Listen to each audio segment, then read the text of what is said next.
अभी कांच हूँ इसलिए सबके हाथ में चुभ रहा हूँ। एक दिन देखना मैं आईना बन जाऊँगा, फिर पूरी दुनिया मुझ में देखेगी। मैं अविनाश आप सभी का एएसपी क्लासेस में फिर से दिल से हार्दिक अभिनंदन करता हूँ। और ज्योग्राफी, जिसे अब हम लोगों ने एक बड़े लेवल पर कॉस्मोलॉजी का नाम दिया है, अब हम लोग कॉस्मोलॉजी का पार्ट 2 यानी कि आज दूसरा वीडियो करने जा रहे हैं। जिन्होंने पिछला वीडियो नहीं देखा है पहले आप वो देख लें ताकि ये समझने में आपको दिक्कत ना हो। और ज़्यादा देर ना करते हुए आपकी प्यारी सी स्माइल वाली गिफ्ट चाहिए हमें, जिसके बाद मैं क्लास शुरू करता हूँ। तो आपकी प्यारी सी स्माइल वाली गिफ्ट मुझे ज़रूर आप लोगों ने भेज दी होगी।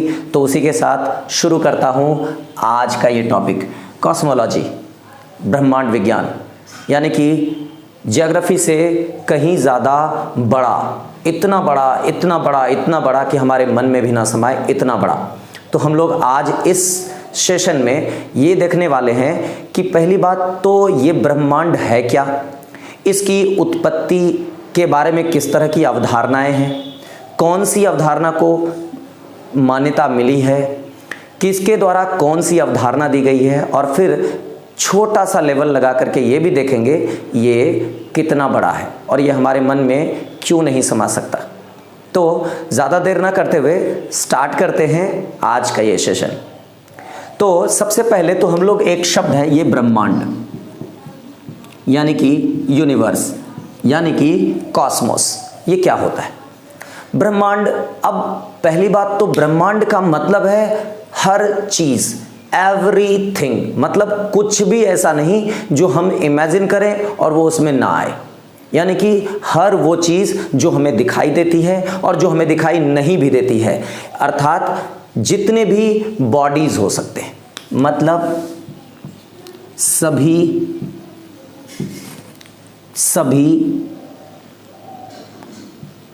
कायाएं, मतलब बॉडीज, जितनी भी कायाएं, जितनी भी बॉडीज हो सकती है, मतलब धरती पर की बॉडी हो कि धरती के बाहर की कोई चीज़ हो, जितने भी हेवनली बॉडीज भी हैं, सब कुछ, जितनी चीज़ें पॉसिबल हैं, मतलब जिसके बारे में हम लोग जानते हैं वो भी और जिसके बारे में हम लोग नहीं जानते वो भी, सभी कायाएं प्लस खाली स्थान, यानी कि जितने भी ब्लैंक स्पेसेस हैं, खाली स्थान, ब्लैंक स्पेस, मतलब मान लो एक तारा यहाँ है, दूसरा तारा यहाँ है और इसके बीच में जो खाली स्थान है, ब्लैंक स्पेस है, वो भी, यानी कि जिस जगह पर वो चीज़ें अवेलेबल है वो जगह भी, यानी कि सभी बॉडीज जिस जगह पर अवेलेबल है वो खाली जगह भी जहाँ पर वो अवेलेबल है, प्लस एक मैं अपनी तरफ से बोलता हूँ समय। समय मतलब काल, मतलब टाइम। अब ये टाइम को मैंने प्लस क्यों किया, इसको भी मैं शॉर्ट में एक ब्रीफ इंट्रो के रूप में बता देता हूँ। जैसे मैं बोल दूँ कि इस क्लास के लिए समय की शुरुआत कब हुई, तो हम लोग कह सकते हैं कि सर अभी से कुल 3 मिनट 40 सेकंड पहले। अगर मैं बोलूँ कि इस इंस्टीट्यूट के लिए, जो मेरा इंस्टीट्यूट है उसके लिए समय की शुरुआत कब हुई, तो हम कह देंगे अगर मेरी इंस्टीट्यूट 7 साल से चल रही है तो मैं कह दूंगा कि इस इंस्टीट्यूट के लिए ये समय 7 साल पहले शुरू हुआ। लेकिन मैं कह दूं ये समय आपके लिए कब शुरू हुआ, तो आपका धरती पर जिस दिन आगमन हुआ होगा उस समय से सेकंड 1 2 3 4 होते हुए आज इतने समय, इतने वर्ष बीत गए। उसी तरह से मैं कह दूं कि ये धरती के लिए समय कब शुरू हुआ होगा, तो जिस दिन धरती का जन्म हुआ होगा उसके लिए समय उस दिन शुरू हुआ होगा, अर्थात लगभग 4.5 अरब साल पहले, जिसको मैं आगे थ्योरी में बताने वाला हूं। लेकिन मैं बोलूं कि धरती तो छोड़ दो, हमारे इस पूरे ब्रह्मांड की ही उत्पत्ति कभी हुई हो, क्योंकि साइंस कहता है कि जो चीज़ आज है वो कभी ना कभी पहले जरूर बना होगा, कभी ना कभी जरूर पैदा हुआ होगा। तो साइंस की अगर माने तो ब्रह्मांड भी कभी ना कभी ये जरूर पैदा हुआ होगा। तो ब्रह्मांड के लिए, यानी कि पहली बार समय का आगमन उसी दिन हुआ होगा जिस दिन हमारा ये ब्रह्मांड बनना प्रारंभ हो गया होगा या बन गया होगा। इसलिए हम इस ब्रह्मांड में समय को बिल्कुल भी नहीं छोड़ सकते, इसका एक डायमेंशन समय भी होगा। हालांकि अलग अलग विद्वानों के अलग अलग मत हो सकते हैं, उसके लिए आपको परेशान होने की ज़रूरत नहीं, ये एग्ज़ाम में बिल्कुल भी नहीं पूछने वाला, क्योंकि मैं पूरी जानकारी के साथ बताना चाहता हूं और विथ ड्यू रिस्पेक्ट मैं आप सभी को ये अवेयर करना चाहता हूं कि जितना हम सोचते हैं सिर्फ उतनी ही पढ़ाई नहीं है, ऐसी भी चीज़ें हो सकती हैं कि उसके बाद नई पढ़ाई पैदा हो जाए। एग्जाम्पल के लिए, सेब रोज पेड़ से गिरता था और सभी लोग देखते थे, क्योंकि धरती जब से बनी होगी तब से लेकर के आज तक सेब हमेशा पेड़ से नीचे ही गिरता होगा, ऊपर कभी नहीं जाता होगा। लेकिन किसी ने तो सोचा होगा कि ये नीचे ही क्यों गिरा। सर आइजैक न्यूटन जी ने, उन्होंने पहली बार सोचा कि नीचे ही क्यों गिरा, ऊपर क्यों नहीं चला गया। तो वहीं से एक नई थ्योरी आई ग्रेविटेशन की। और अगर ये ग्रेविटेशन ना जानते हम लोग तो आज हम लोग स्पेस के बारे में सोच भी नहीं सकते थे, ना मंगल ग्रह के बारे में सोचते, वो तो छोड़ो, ना चंदा मामा के बारे में भी बिल्कुल भी नहीं सोच सकते थे। बिना ग्रेविटेशन का तो इमेजिनेशन ही नहीं कर सकते कोई भी स्पेस थ्योरी का। तो इसका मतलब ये है कि कहीं कोई नई बात भी लगे तो आपको उसको एक्सेप्ट करना है, अगर वो लॉजिक से बात किया जा रहा है तो। ठीक है, तो मैं आगे की बात करता हूं कि ब्रह्मांड का मतलब सभी कायाएं, खाली स्थान इंक्लूडिंग टाइम मिलकर के ब्रह्मांड कहलाएगा। और इस ब्रह्मांड का अधिकांश हिस्सा तारों से मिलकर बना है, स्टार। तो दूसरी बात आती है, ये स्टार क्या होता है, क्योंकि अधिकांश हिस्सा 99% हिस्सा किस चीज से बना है, तो स्टार से। उसके बाद खाली स्थान है और भी बहुत सारी चीजें हैं जिसके बारे में आगे हम लोग पढ़ेंगे। लेकिन ये स्टार क्या होता है? ऐसे आकाशीय पिंड, ऐसे हेवनली बॉडीज जिसमें अपना खुद का प्रकाश होता है, विच एमिट्स लाइट्स इटसेल्फ, अपने आप में ही लाइट यानी प्रकाश का उत्सर्जन करते हैं। ऐसे आकाशीय पिंडों को ही तारा कहते हैं। और इन्हीं तारों से ये ब्रह्मांड का अधिकांश हिस्सा बना है। और इसी तारे की तरह ही इतने हजारों लाखों अरबों तारे हैं, और उसी तारे में से भी अपना एक तारा है जिसका नाम सूरज है। और उस परिवार का ही एक हिस्सा, एक छोटा सा ग्रह पृथ्वी है। और उस पृथ्वी का एक छोटा सा एक जीव हम लोग हैं, जो इन सभी बड़ी चीज़ों के बारे में बात कर रहे हैं। इंसान सोच से हमेशा ऐसा रहा है कि उसे नई चीज़ें, अपने से जितनी चीज़ें जानते हैं, हर बार नई चीज़ जानने का क्यूरियोसिटी हमेशा बना रहता है। तो हम लोगों ने अपनी जो खोजी प्रवृत्ति की प्यास है वो जान करके ही बुझाया, आगे भी बुझाते रहेंगे। तो देखो, तारा हो गया। तो अब बात करते हैं कि ये ब्रह्मांड, सबसे पहले तो हम ये समझते हैं कि ये ब्रह्मांड बना कब, कैसे बना, और इसके बारे में किस तरह की थियरीज अवेलेबल है। तो अभी का जो टॉपिक है वो है ब्रह्मांड उत्पत्ति के सिद्धांत।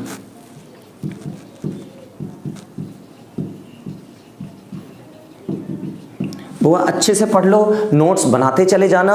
अगर आप में से किसी को नोट्स की ज़्यादा ज़रूरत हुई मुझे कमेंट बॉक्स में डालना, मैं पीडीएफ बना करके डेफिनेटली कोशिश करूँगा टेलीग्राम पे डाल दूँ ताकि आप लोगों को पढ़ने में सुविधा हो जाए। लेकिन अगर अपने हैंडराइटिंग में नोट्स बना लेते हो तो वो आपके लिए ज़्यादा कारगर और ज़्यादा बेनिफिशियल होंगी। तो ब्रह्मांड उत्पत्ति के सिद्धांत, पहली बात तो सिद्धांत का मतलब क्या हुआ? जो जिस रूप में दे दिया गया है, चाहे आज के रूप में सही हो या गलत हो, उसे हम लोग ज़रूर पढ़ते हैं। तो सिद्धांत, शुरू से ही ये मान्यता थी कि ब्रह्मांड में ये खाली जगह कभी नहीं बनी, ये ऐसी ही खाली जगह है जो कि अनंत तक है और ये उतना ही रहेगा, कभी नहीं बदलेगा। हाँ, इसके बीच में नए आकाशीय पिंडों का निर्माण और विनाश चलता रहेगा।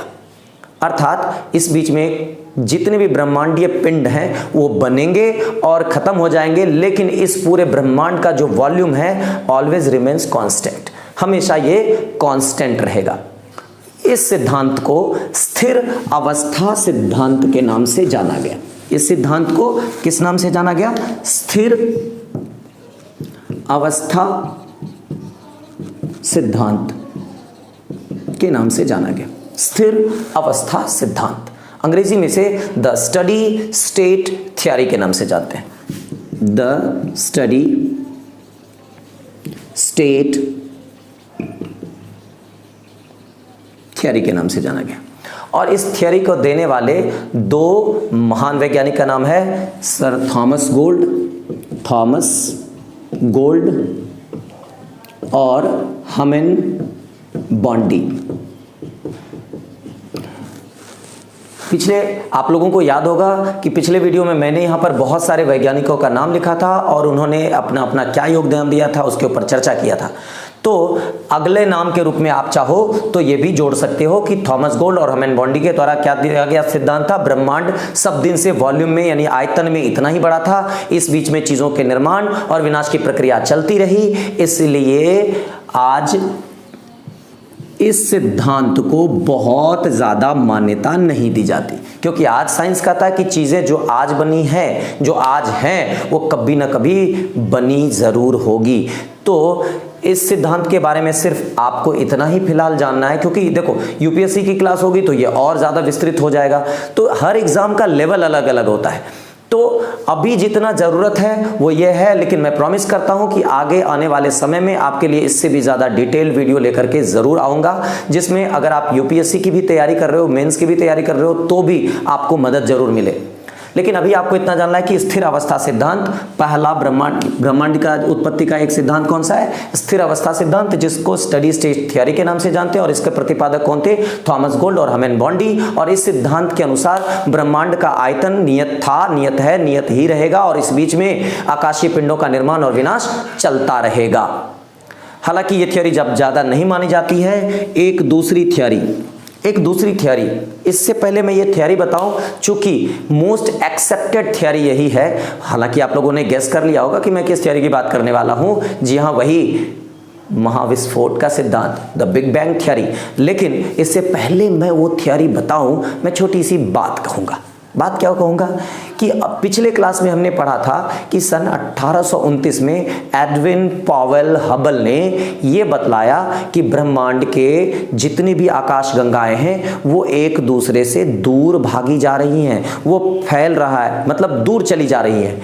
तो इसको टाइम स्केल पर इमेजिन करते हैं कि आज मान लो चीज़ें इतनी दूर दूर हैं ब्रह्मांड में और ये लगातार दूर होती चली जा रही हैं। तो आज से हजारों साल पहले ये चीजें कभी ना कभी तो पास पास रही होंगी पहले की तुलना में, और हजारों साल पहले चले जाओ तो ये और पास पास रही होंगी। Back to the time scale आप इसी तरह से इमेजिन करते जाओगे तो एक समय ऐसा भी आएगा, अगर आज ब्रह्मांड इतना फैला हुआ है तो एक समय ऐसा भी आएगा कि ये सभी चीजें किसी एक बिंदुवत रही होंगी। ऐसी थ्योरी दी गई थी बेल्जियम के रहने वाले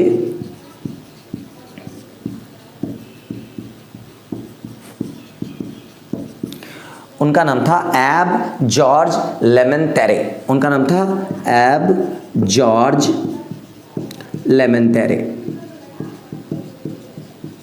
कहीं कहीं लेमेंटियर भी मिलता है, तो यही नाम है, अलग अलग प्रोनाउंसिएशन हो सकता है, उसके लिए आप टेंशन मत लेना, आप दोनों नाम याद रखना, एब जॉर्ज लेमेंटियर। तो जॉर्ज लेमेंटियर ने ऐसी परिकल्पना पहली बार की थी कि ये ब्रह्मांड की शुरुआत एक बिंदु से हुई थी, और जब एडविन पॉवेल हबल ने यह बात कहा कि ब्रह्मांड फैल रहा है तो इस थ्योरी को एक प्रमाण मिल गया था।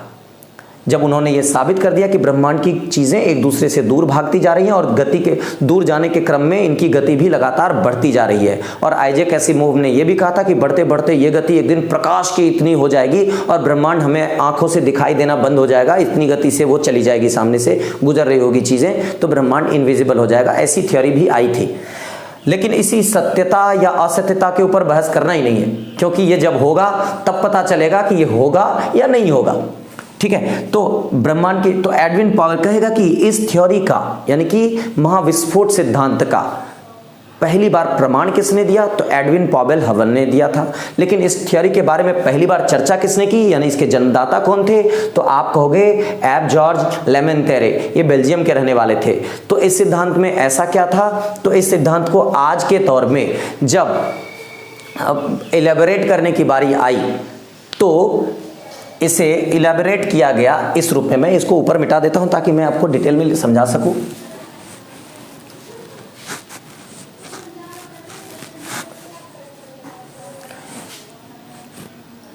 रॉबर्ट बैगोनेर, ये अगला नाम लिख रहा हूं जो इस थ्योरी से जुड़े हुए हैं। एक तो पिछले थ्योरी के बारे में क्या बोला, थॉमस गोल्ड हमेन बॉन्डी। अभी इस थ्योरी के बारे में क्या बोला, अभी बोला लेमेंटियर या लेमेंटेरे,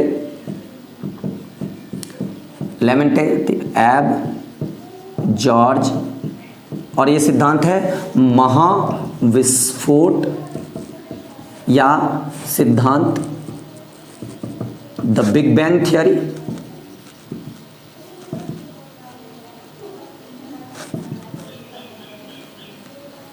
द बिग बैंग थ्योरी।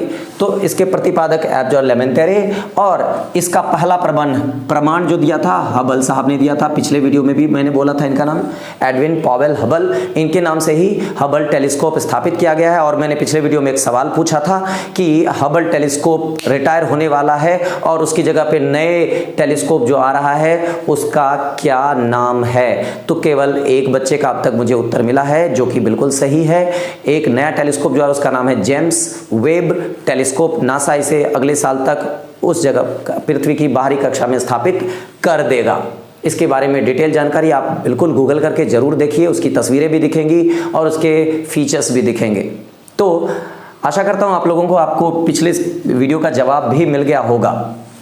और आप लोग प्लीज इसमें हिस्सा पार्टिसिपेट किया करो। अगर आप पार्टिसिपेट करोगे तो बेनिफिट आपका ही है। कोई एक चीज ढूंढने के लिए आप 20, 25, 30 चीजों को देखोगे, वो चीज याद रहे ना रहे, लेकिन आपको बहुत सारी नई चीजें जानने के लिए मिलेगी।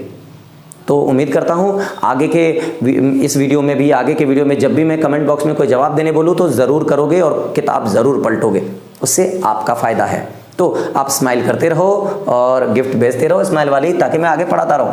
तो एब जॉर्ज लेमेंटेरे की theory, the big bang theory, उस सिद्धांत के अनुसार ब्रह्मांड की शुरुआत एक बिंदु से हुई थी। लेकिन आज ये थ्योरी को ज्यादा प्रसिद्धि कब मिली, जब इसका प्रमाण हबल साहब ने दे दिया और रॉबर्ट बैगोनियर ने इसकी वर्तमान व्याख्या की। वर्तमान व्याख्या, इसको इलाबोरेट करके बताया कि ये थ्योरी एक्चुअली कैसे काम कर रही है।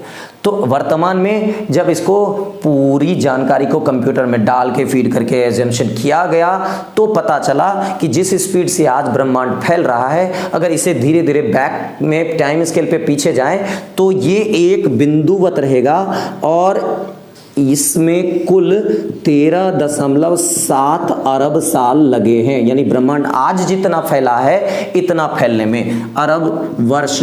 तो अर्थात अब थ्योरी क्या बने कि आज से करीब 13.7 अरब वर्ष पूर्व ब्रह्मांड जो था वो बिंदुवत था, यानी एक बिंदु में समाहित था, यानी एक पॉइंट था। और इस पॉइंट को विलक्षणता कहा गया। क्या कहा गया?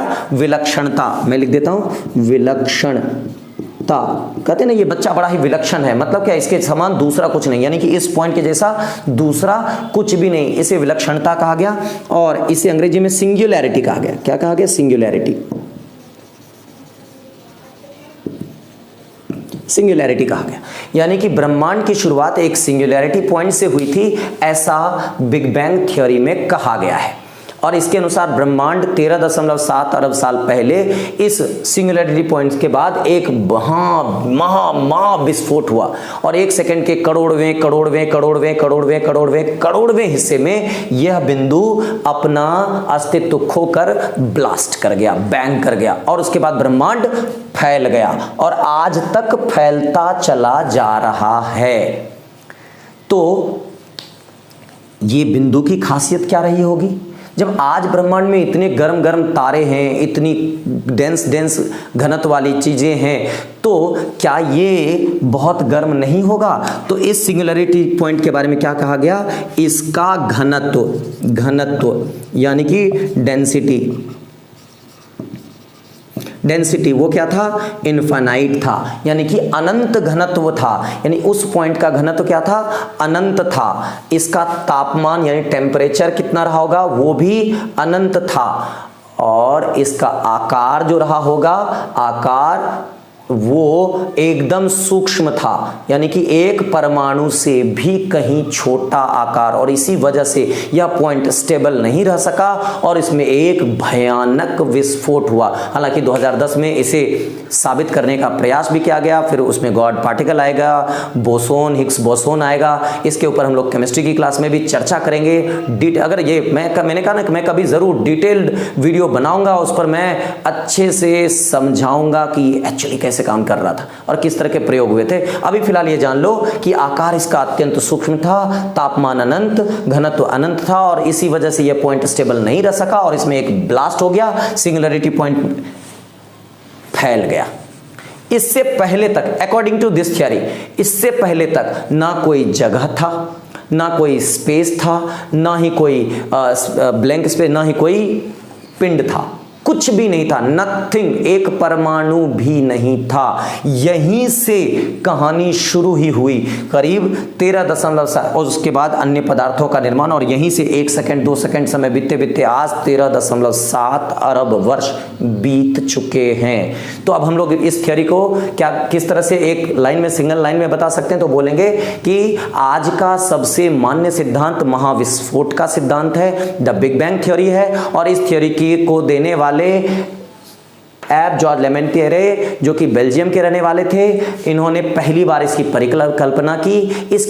इसका पहला प्रमाण एडविन पॉवेल हबल ने दिया था, जिसके बाद रॉबर्ट बैगोनियर ने इसकी वर्तमान व्याख्या करते हुए यह बतलाया कि आज से करीब 13.7 अरब वर्ष पूर्व ब्रह्मांड एक बिंदुवत था, एक सिंगुलैरिटी पॉइंट पर था, यह बहुत ही विलक्षण था और इसका आकार अत्यंत सूक्ष्म, तापमान और घनत्व अनंत था और इसके कारण से इसमें एक विस्फोट हुआ, महाविस्फोट हुआ और उसके बाद ब्रह्मांड फैल गया, जो आज तक फैलता जा रहा है। ब्रह्मांड उत्पत्ति का अभी ये सबसे सटीक और मान्य सिद्धांत है।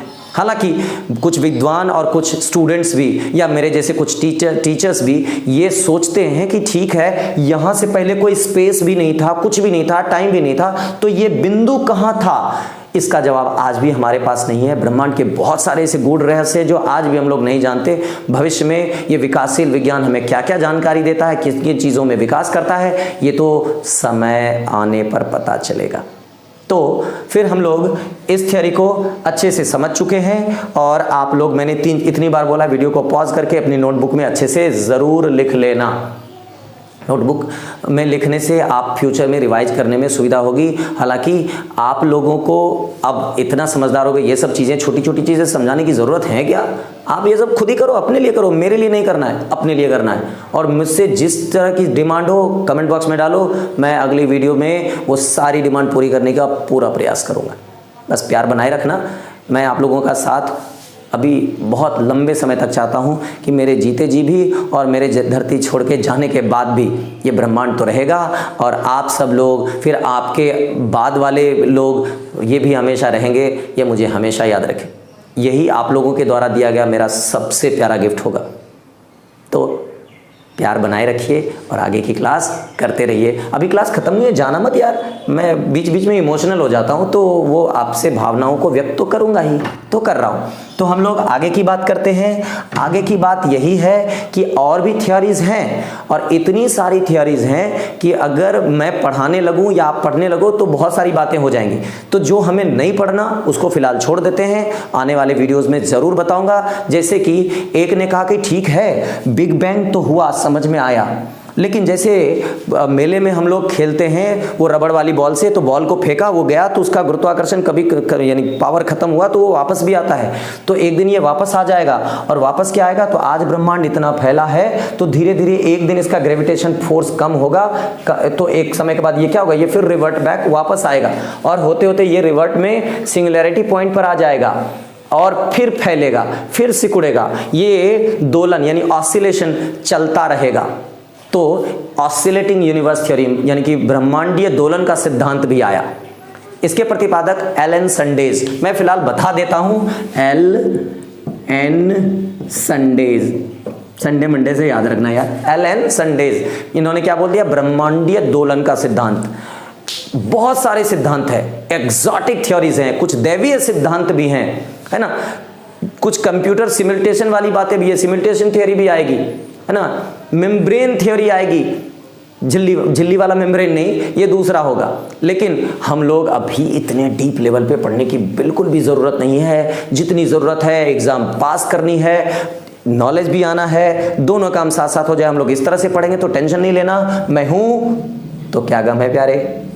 तो आज हमने ये पढ़ा कि ब्रह्मांड की उत्पत्ति कैसे हुई, इसके विषय में बहुत सारे सिद्धांत हैं। एक ने तो ऐसी भी थियरी दे दी है कि ये तो पूरा ब्रह्मांड विष्णु की परिकल्पनाओं में है, मतलब वो सोए हुए हैं, वो सपना देख रहे हैं और वही ब्रह्मांड चल रहा है। जिस दिन वो जग गए उस दिन ये खत्म हो जाएगा। एक ने ये कहा कि ये एकमात्र कंप्यूटर प्रोग्राम है जिसमें किसी ने प्रोग्राम कर दिया है और कंप्यूटर के अंदर जैसे पबजी गेम होता है उस तरह से पबजी बोलने से दुखती रख पे हाथ आती है ना यार। अच्छा आएगा, टेंशन मत लो, पबजी भी वापस आएगा। लेकिन पबजी आने से दो नुकसान होगा और पबजी आने से कई फायदे भी होंगे। लेकिन नुकसान पहले गिन लो। पबजी नहीं है तो आपके अंदर बहुत सारी क्रिएटिविटी आ रही होगी कि चलो पेंटिंग कर लेते हैं, डांसिंग कर लेते हैं, सिंगिंग कर लेते हैं। उधर जब भी खाली बैठो चलो पबजी में चले जाते हैं, एक अलग दुनिया जीने लगते हैं। तो जैसे पबजी है, चलो छोड़ो, मैं इस पर कमेंट करके कोई स्टूडेंट बुरा भी मान जाएगा, यार पबजी आने दो, अच्छा भी है बुरा भी है। तो पबजी में जैसे एक जिंदगी चल रही होती है, उसकी एक एम होती है, उसी तरह से एक गेम है जो कि कोई चला रहा है और गेम चलाने वाला हमको नचा रहा है और हम देख रहा होगा और स्माइल कर रहा होगा, यार कैसे मैंने तो ऐसे प्रोग्राम किया, ऐसे दौड़ रहे हैं ये लोग, ऐसे भाग रहे हैं, ऐसे पढ़ाई कर रहे हैं, ऐसे जॉब कर रहे हैं, ऐसे लड़ाई कर रहे हैं वगैरह वगैरह। तो पबजी गेम जैसी जिंदगी की भी थियोरी आई थी, ठीक है। एक ने तो ये भी कह दिया कि चलो मान लिया कि विस्फोट हुआ था और यहाँ से ब्रह्मांड एक फैल गया ऐसे, लेकिन यहाँ से ब्रह्मांड एक ही दिशा में फैला हो जरूरी तो नहीं, यहाँ से एक ब्रह्मांड ऐसे फैला हो, एक ब्रह्मांड ऐसे फैला हो, एक ब्रह्मांड ऐसे फैला हो। बहु ब्रह्मांड का सिद्धांत, मल्टीवर्स थियरी भी आई थी, लेकिन हम लोगों को अभी सिलेबस में है नहीं। मतलब सिर्फ ये जान लो कि सिद्धांत बहुत सारे हैं और अपने आप में सब सही हैं, कोई गलत करे भी तो कैसे करे इसे। तो समय बतलाता है कि हमारा नॉलेज क्या क्या लाता है, इन ज्योग्राफी और कॉस्मोलॉजी में क्या क्या नई चीज़ें आती हैं। मैं अपडेट करता रहूँगा अगर मैं हूँ तो, और बहुत सालों बाद होगी तो जो भी उस वक्त के टीचर होंगे वो आपको अवेयर करते रहेंगे। तो बहु ब्रह्मांड का सिद्धांत भी देख लिया और इसमें सबसे मान्य सिद्धांत बिग बैंग थ्योरी।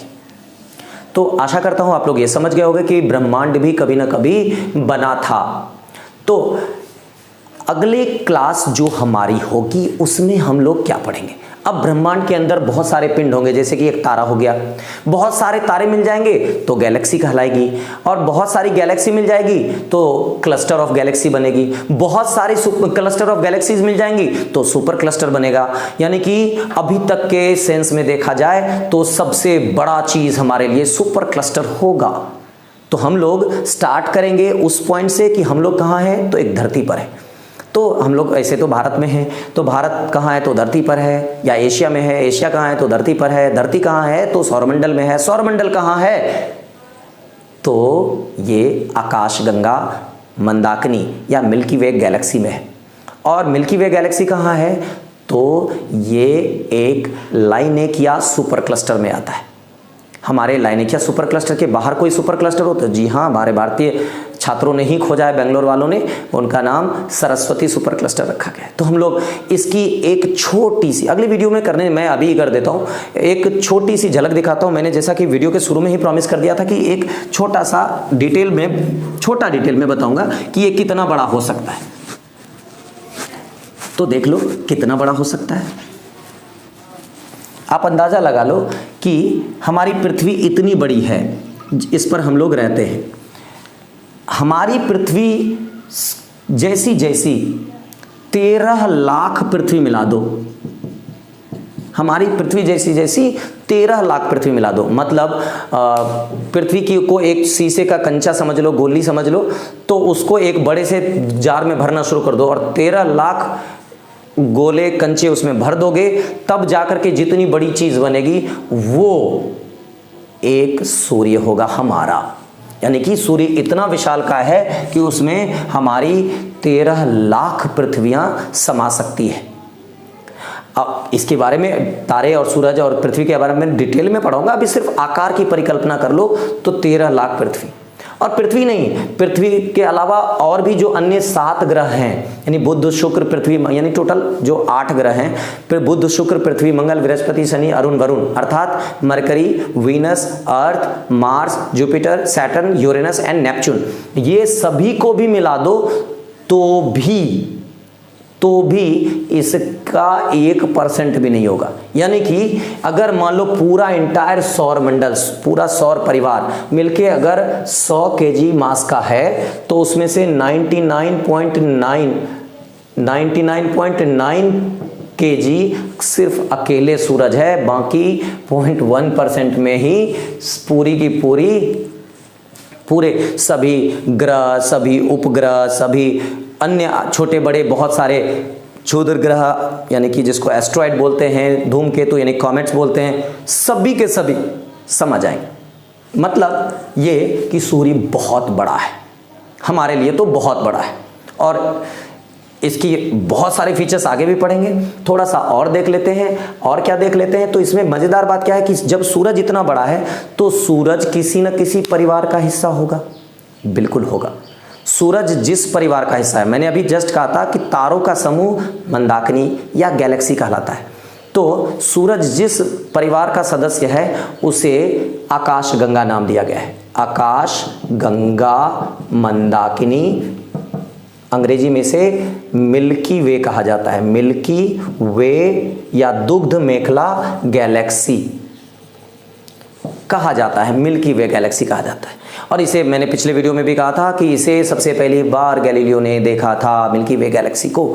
तो सूरज इस आकाशगंगा गैलेक्सी का एक छोटा सा हिस्सा है, और ये गैलेक्सी कुछ इस आकार की है, स्पाइरल है। इसमें करीब करीब 100 से 150 अरब तारे हैं।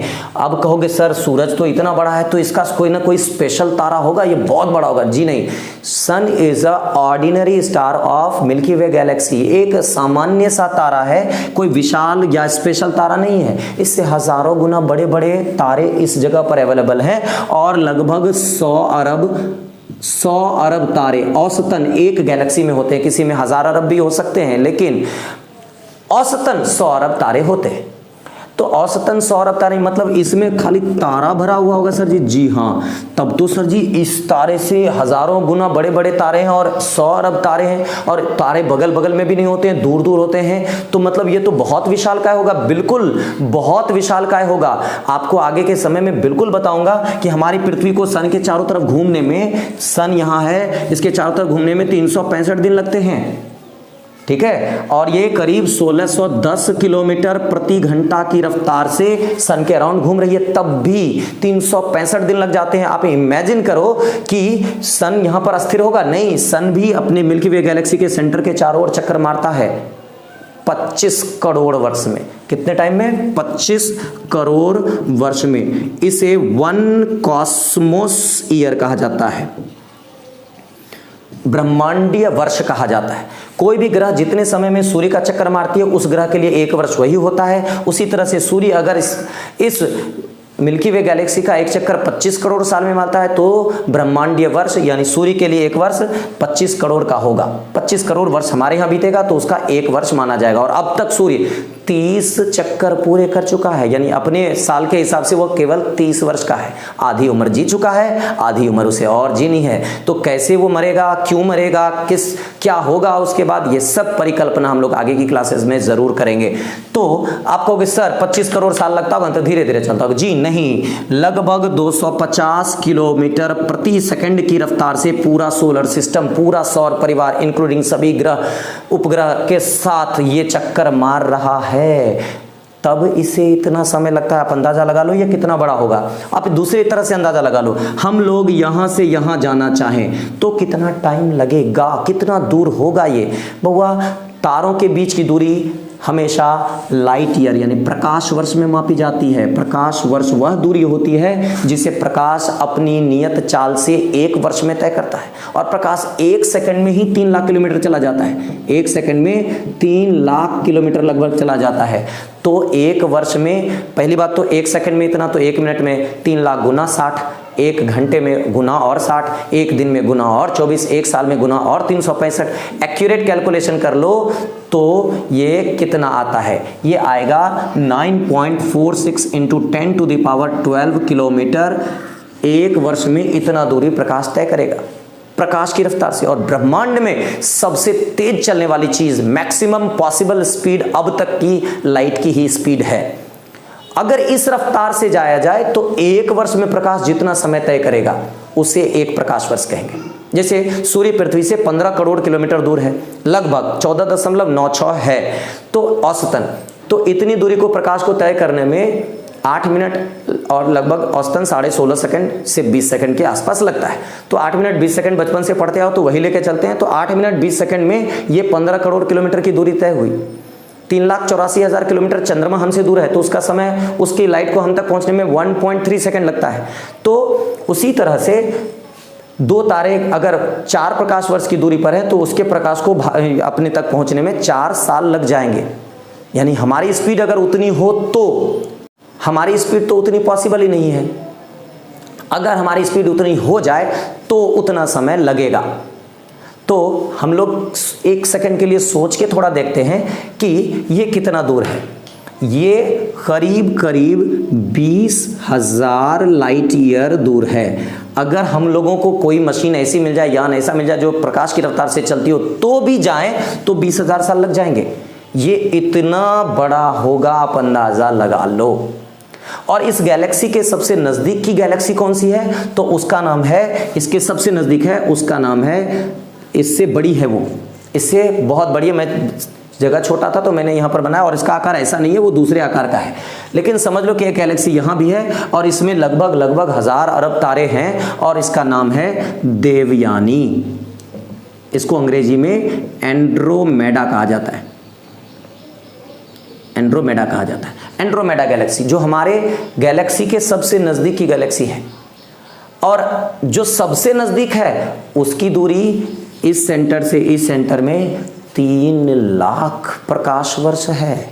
यानी कि अगर प्रकाश की रफ्तार से चले तो ये हमें यहाँ से यहाँ तक जाने में करीब 3 लाख साल लग जाएगा। लेकिन पहली बात तो वो रफ्तार आएगी नहीं, और आ भी गई तो 3 लाख साल, हजारों अरबों पुस्त खत्म, हम लोग पहुंच नहीं सकते। जो सबसे नजदीक है उसका जब ये हाल है तो इस बात से अंदाजा लगा लो कि ब्रह्मांड में ऐसी ऐसी गैलेक्सीज 100 अरब से भी ज्यादा है। यानी कि हर गैलेक्सी में 100 अरब तारे और ऐसी ऐसी 100 अरब से भी ज्यादा गैलेक्सी। मतलब आप अपनी परिकल्पना में घूमते चले जाओ, ये खत्म नहीं होने वाला। आगे बताऊंगा विजिबल यूनिवर्स क्या होता है लाइट की स्पीड को कंपैरिजन करते हुए। बहुत ऐसी थ्योरी हो जाएगी ना, जीने वाले की इच्छा समाप्त हो जाए, इसकी लंबाई चौड़ाई का अंदाजा लगाना शुरू कर दे। ब्रह्मांड इतना बड़ा है, हमारे मन से कहीं बड़ा है। और इसके अभी तो हम लोग ठीक से अपने अर्थ को नहीं जान पाए, अपने सन को नहीं जान पाए हैं, तो पूरे ब्रह्मांड के बारे में क्या जानेंगे। तो अगली क्लास हम लोग ये देखेंगे कि सौर मंडल क्या है, उसमें जो प्रमुख मेंबर है तारा हमारा सूर्य वो क्या है, और अगर इस तारे का ये क्वालिटी है तो बाकी अन्य तारे का भी यही क्वालिटी होगा। तो तारों की क्वालिटी और ब्रह्मांड का टोटल यानी सौरमंडल का टोटल डिटेल हम लोग करना शुरू करेंगे अगले वीडियो में। आप साथ बने रहना और याद रखना, जो मैं वीडियो में आते के साथ आप लोगों को बोलता हूँ ना, गौर जरूर करना, अच्छी लगे तो कमेंट ज़रूर करना। तो आज जो मैंने कहा था आपको याद होगा ना, तो आज जो कांच की तरह फील करते हो, कभी ना कभी आईना बन के देखना, पूरी दुनिया आप में अपना चेहरा देखेगी। इसको भूलना मत, प्यार बनाए रखना आपस में भी, एक दूसरे में भी। यानी ऐसा नहीं कि जो ऊपर वाले नेता लोग आजकल कर रहे हैं ना, हम लोगों को आपस में एक दूसरे से लड़ा रहे हैं, ऐसा नहीं। दिवाली में अली बसे राम बसे रमजान, ऐसा प्यारा हो हमारा हिंदुस्तान। कुमार विश्वास जी के मुँह से सुनी हुई ये बात मैं कभी नहीं भूलूंगा, बहुत अच्छी लाइन लिखी है उन्होंने। तो बने रहिए ASP क्लासेस के साथ। अच्छी लगे तो लाइक शेयर एंड सब्सक्राइब मत भूलना, और अपनी प्यारी वाली गिफ्ट, स्माइल वाली गिफ्ट देते रहना। जय हिंद।